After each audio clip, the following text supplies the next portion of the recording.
My guest today is Jakob von Weizsäcker. He is the chief economist at the German Ministry of Finance and previously served as member of the European Parliament. Jakob belongs to a new generation of European economists who have helped transform the ministry's mindset and contributed to the proposal of a common European economic response to the COVID crisis.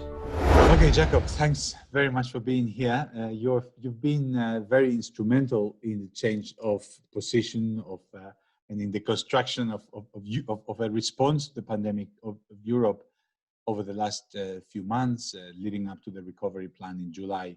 How did Germany make this transition from this view in the Eurozone crisis, which many outside of Germany considered to be very centered on austerity, etc., to a view that fiscal policy had a big role to play?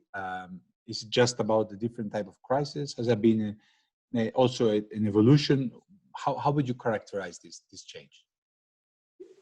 In my view, this crisis is different for two reasons. And I will start with the, if you will, more political one. It has an economic element, but I think it's generally understood, and it's true, that this virus came over us, and it's nobody's fault. There's no problem of moral hazard, if you will. It's a natural catastrophe. It's like an earthquake. It's horrible. It's killing people. And so I think against that backdrop, it was much easier to say, well, we're in Europe. We're in this together. We need to stick together, and we need to find a solution based on solidarity and mutual support. And what we're seeing now in the second wave is actually that some countries previously who previously felt that they weren't so badly affected, now all of a sudden they are. So it is not only an ex-post insurance, it's actually ex-ante insurance as well against a catastrophe. So I think that's one major difference between the crisis 10 years ago and this crisis.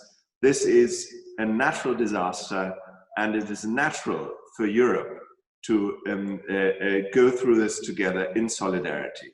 So I think that is one very important difference. And then, of course, as economists, because as economists, unfortunately, we didn't overlap in the European Parliament. Yes. I would have very much enjoyed that. Yeah. Is another difference is we're at the zero lower bound. We have a real macroeconomic problem.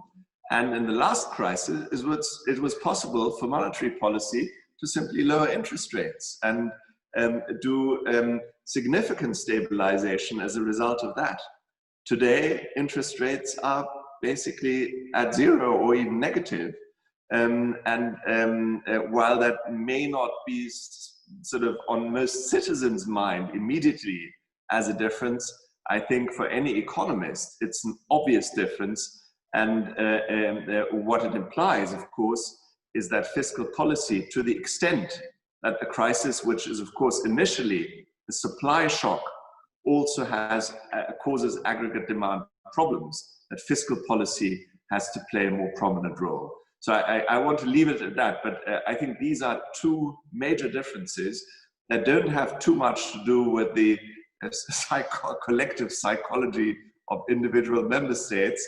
I think this time really is different. Mm-hmm.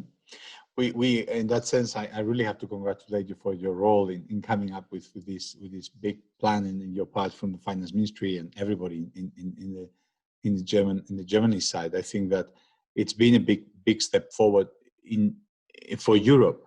Now, the question that was posed in Parliament that many of us were thinking about is this really could this be a Hamiltonian moment for Europe? Is this plan something that is really, like your first part of your answer suggested, very much a specific response to a specific situation? We shouldn't see it as the start of something, or else can we envision that, okay, Europe has shown that there is such a thing as a coordinated, as a joint fiscal response, borrowing together to invest together. Is this a first step of something, or is this the last step of something? What do you think? It's a very good question, and I think it gives me the opportunity. While of course I'm flattered that you think I might have played an important role in this. Of course, I'm a humble bureaucrat, and the real decisions, of course, they're made at the political level. And the reason why I can mention it in that context is that, of course, my minister, after these decisions were made, gave an interview in Die Zeit, talking about this idea that this could be a Hamiltonian moment for Europe. And I think he's right. But I think one needs to talk about that very carefully. The idea that these enormous measures in themselves all of a sudden transform the nature of what we have at our disposition as a European fisc, of course, is not entirely accurate. But if this works well, and if it turns out that this is a success, and we all have to work very hard with it, they're huge sums now out there. They need to be spent well. It needs to be seen by all Europeans that this is actually working, that this is not money wasted, but it's really money that is moving Europe forward.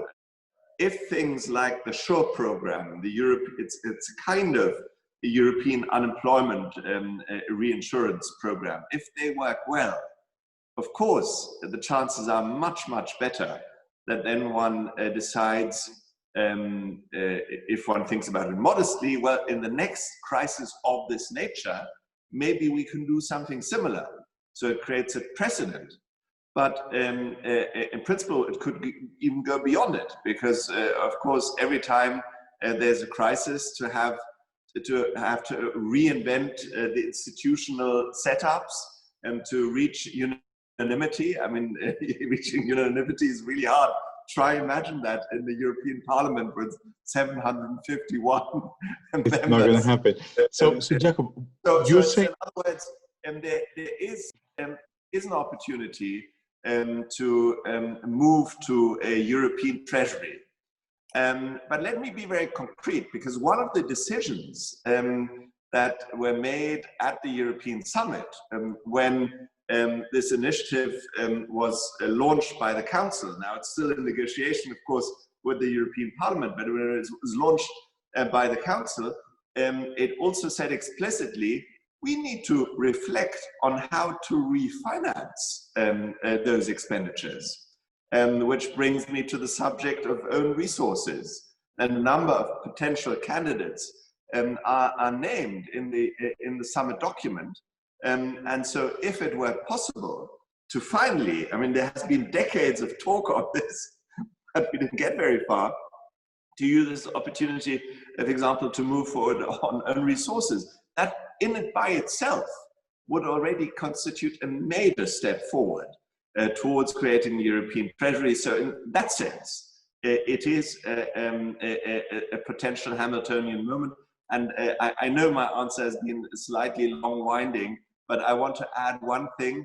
Of course, it is also transformative to the extent that we've decided collectively in this crisis to issue debt collectively on a major scale, an order of magnitude more than was previously the case. So that also, I think, mustn't be underestimated.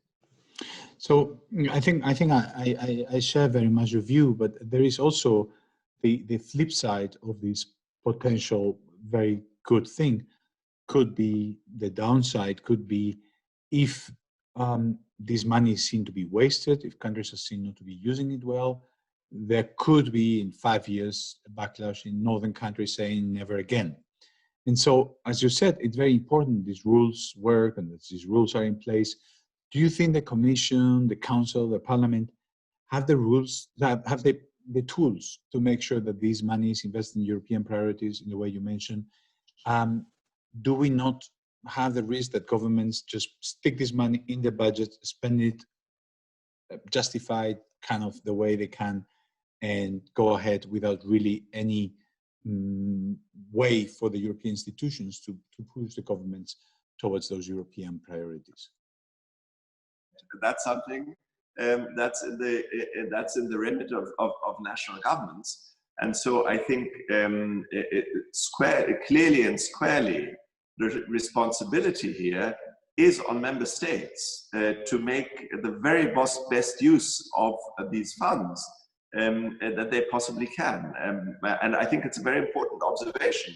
It's an historic opportunity to move Europe forward. But if we don't live up to that opportunity, it can turn into the reverse. It could turn into a situation where people say, well, we've tried it and it fails, and we won't try it again anytime soon. So I think it's an important moment, and I think everybody involved is well advised to take that seriously. I'm seeing it, by the way, in my own department. I have the person in charge of drafting our recovery and resilience plan. So I hope we can live up to our responsibility on that.